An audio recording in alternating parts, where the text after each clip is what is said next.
wal amilina 'alaiha. Innamas shadaqatu lil fuqara wal masakin wal amilin. Amil zakat, Bapak dan Ibu sekalian. Amil zakat itu siapa?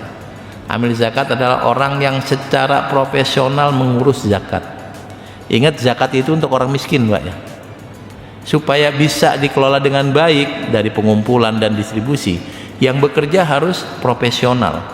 Kalau ada orang bekerja profesional ngurusin zakat, berarti dia nggak bisa kerja normal. Pagi ngurus zakat, siang ngurus zakat, sore baru pulang. Kalau dia nggak bisa bekerja dengan normal, dia nggak punya duit. Supaya punya duit, dikasih bagian zakat. Saya bisa Pak, saya pagi sampai jam 4 kerja, nanti jam 5 ngurusin zakat. Kalau jam 5 sore ngurusin zakat, tidak akan maksimal. Orang miskin nggak bisa dibantu. Maka orang amil dapat zakat itu supaya dia bisa bantu orang miskin. Sebab kalau amilnya ngurusin orang miskin, dia nggak bekerja, dia malah jadi orang miskin. Awalnya pengen ngurusin orang miskin, malah nambah satu orang miskinnya.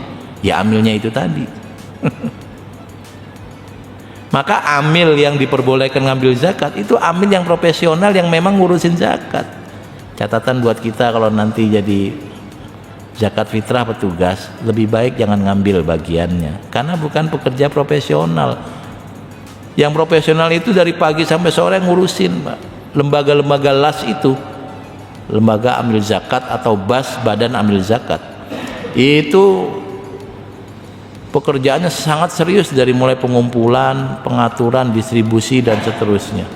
Itu bekerjanya dari ya seperti kantor, jam 7 atau setengah 8 sampai jam 3 atau jam setengah 4 tiap hari, weekday sampai hari Jumat.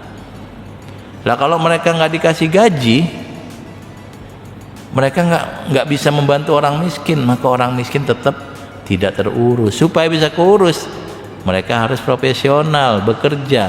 Karena mereka bekerja di lembaga amil zakat, mereka nggak punya uang karena nggak bisa kerja di kantor, nggak bisa kerja di pabrik, nggak bisa jadi bisnis pedagang.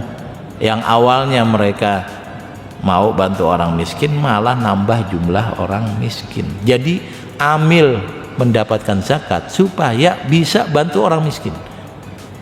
Kalau amilnya nggak dapat, yang ada nambah orang miskin lagi. Kira-kira begitu, Pak.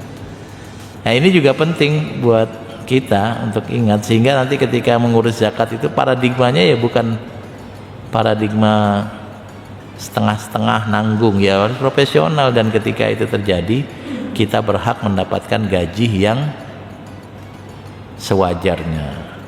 Faman kana faqiran falyakul bil ma'ruf. Orang yang punya kebutuhan dan bekerja menjadi relawan, maka boleh mengambil gaji sewajarnya.